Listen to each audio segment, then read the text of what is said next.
Telugu Desam party, Janasena, BJP ఈ ముగ్గురు కలిసి అధికారంలోకి వచ్చిన సంగతి అందరికీ తెలిసిందే. పేరుకే ముగ్గురా, లేక ప్రతి పనిలో ప్రతి అడుగులో ముగ్గురు పాలు పంచుకుంటున్నారా అంటే అబ్బే, చంద్రబాబు, నారా లోకేష్ తప్ప ఆంధ్రప్రదేశ్లో మరో మనిషి చెబితే వినే పరిస్థితి కూడా ఎక్కడా లేదంటున్నారు వైఎస్ఆర్సీపీ పార్టీకి సంబంధించిన వాళ్ళు. తాజాగా కేంద్రం తమ దారి తాము చూసుకునే పనిలో పడిందా? 2029 మిషన్ వైపు కేంద్రం, బీజేపీ సర్కార్ దృష్టి పెట్టిందా?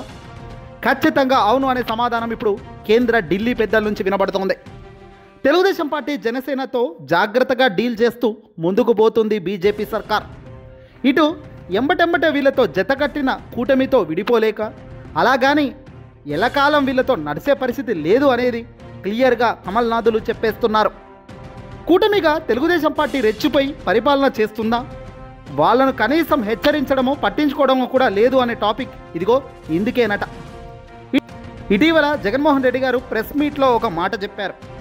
ఏకంగా డీజీల లెవెల్లో ఆంధ్రప్రదేశ్లో మాఫియా రాజ్యం పెరిగిపోయిందని, వీళ్ళ కింద సీఏలు, ఆ తర్వాత రాజకీయకు సంబంధించిన ఎమ్మెల్యేలు, నాయకులు, ఆ తర్వాత పెద్దవాడు చిన్నవాడు అంటూ జగన్మోహన్ రెడ్డి గారు డైలాగ్ కొట్టారు.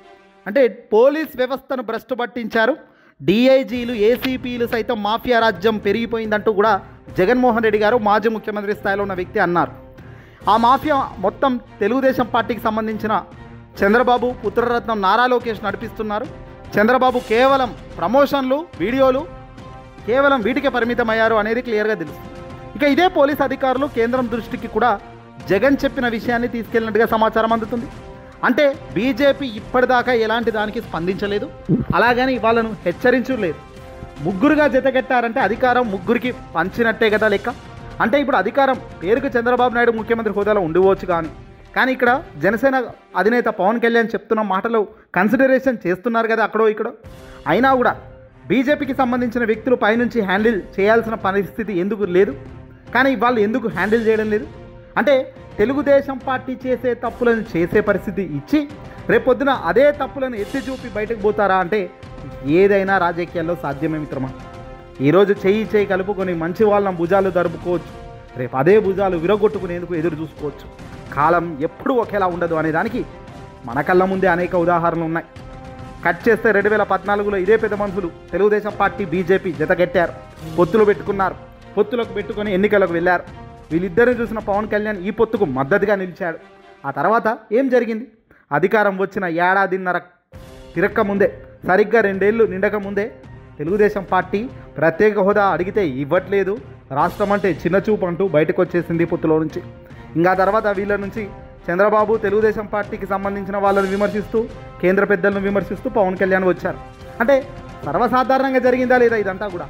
మరి ఈసారి కూడా అధికారంలో ఉన్నది కూటమి అంటున్నారు, కానీ పేరుకు చంద్రబాబు నాయుడు, నారా లోకేష్ రెడ్ బుక్ రాజ్యాంగమే అమలవుతుందనండి చాలామంది చర్చించుకుంటున్నారు.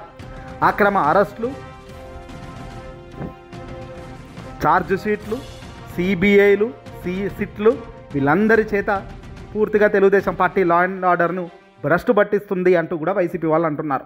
పూర్తిగా ఈ సిట్ను కానీ సిబిఐని కూడా రాష్ట్ర వ్యాప్తంగా కంట్రోల్ చేస్తున్నారని, లా అండ్ ఆర్డర్ దెబ్బతిన్నా కూడా చివరికి బీజేపీ గ్రౌండ్ లెవెల్లో నాయకులు ఏమాత్రం పట్టించుకోకపోయినా మౌనంగా చూస్తున్నారంటూ కమల్నాథులు ఇప్పుడు కంగారు పడుతున్నారా అంటే కమల్నాథులు కంగారు పడడం లేదు. కమల్నాథులు ఖచ్చితంగా కంచం మీద ఉన్న అన్నానికి ఎంత రెస్పెక్ట్ ఉంటుందో అంతే రెస్పెక్ట్గా వాళ్ళ కార్యకర్తలను కాపాడుకుంటుంది.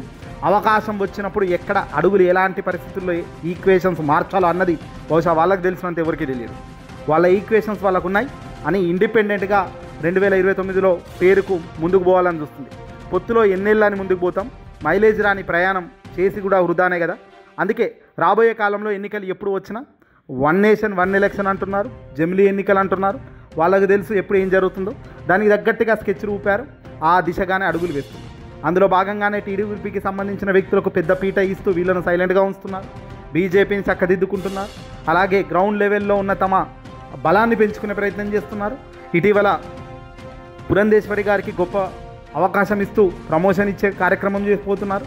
వైఎస్ఆర్సీపీ పార్టీతో ఎలాంటి గొడవలకు, ఎలాంటి హెచ్చరికలు పోకుండా జాగ్రత్తగా ఇటు జనసేనను, వైసీపీని కాపాడుకుంటూ పోతున్నారు. అంటే దీని అర్థం ఏంటి?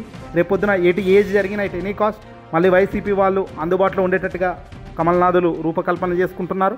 అలాగే జనసేన అధినేత పవన్ కళ్యాణ్తో ఖచ్చితంగా జతగట్టే ప్రయాణం చేసేలా కీలక రాజకీయం ఎత్తుగడ్డలు వేస్తున్నారు. ఇక్కడ తెలుగుదేశం పార్టీకే రాబోయే కాలంలో చిక్కులు ఏర్పడక తప్పని పరిస్థితి వస్తుంది. కేంద్రంలో ఎన్డీఏ సర్కార్ లేకపోయినా ఇండియా కూటమి వచ్చినా కూడా ఇబ్బందుల్లో తెలుగుదేశం పార్టీ ప్రథమ స్థాయిలో ఉండేటట్టుగా మొత్తం కూడా అలైన్ అవుతుంది.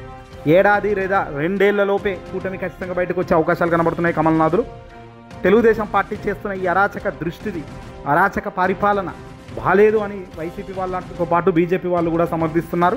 తెలుగుదేశం పార్టీ స్థాయిని మించి అరాచకం చేస్తుందని కూడా ఢిల్లీ కమల్నాథులకు బీజేపీకి సంబంధించిన సొంత లీడర్లకు సైతం లేఖలు రాస్తున్న తరుణం. కేంద్ర హోంశాఖ మంత్రి అమిత్ షాకి తెలియంది కాదు ఇదంతా. ఢిల్లీ పెద్దలు దేశ ప్రధాని మోదీ గారికి ఏపీలో ఏం జరుగుతుందో తెలియదు కాదు. కానీ వాళ్ళు ఎప్పుడు అవకాశం వచ్చినప్పుడే కరెక్ట్గా దాన్ని యూటిలైజ్ చేసుకుని బయటపడేటట్టుగా వాళ్ళు తయారవుతున్నారు. అధికారం వచ్చింది చంద్రబాబు నాయుడు గారికి, సూపర్గా పరిపాలన చేసి గొప్పగా మైలేజ్ పొంది శబాష్ అనేటట్టుగా నిలబడతాడని అందరూ అనుకున్నారు. కానీ ఇక్కడ జగన్ను ఓడించేదానికే మేము గెలిచాం కానీ ప్రజలకు మంచి చేసేదానికి అనేది కాదు అనేది క్లియర్గా గెలిచిన 1 నెలలోనే తెలిసిపోయింది. ఇంకా జగన్ను అధికారంలో రానియకుండా ప్రయత్నించారే తప్ప, జగన్ మళ్ళీ గెలవకుండా ప్రయత్నించారే తప్ప, జగన్ ప్లేస్లో మనం పోవాలనే ప్రయత్నించారు తప్ప నిజంగా గెలిస్తే ప్రజలకు ఏం చేయాలన్నది ఆలోచించలేదని, ఆ ప్రజలు ఇప్పుడు మభ్యపెడుతున్నారని ప్రమోషన్ స్పీక్స్ చేస్తున్న చంద్రబాబు గారు ఆయన చూస్తుంటేనే అర్థమవుతుంది.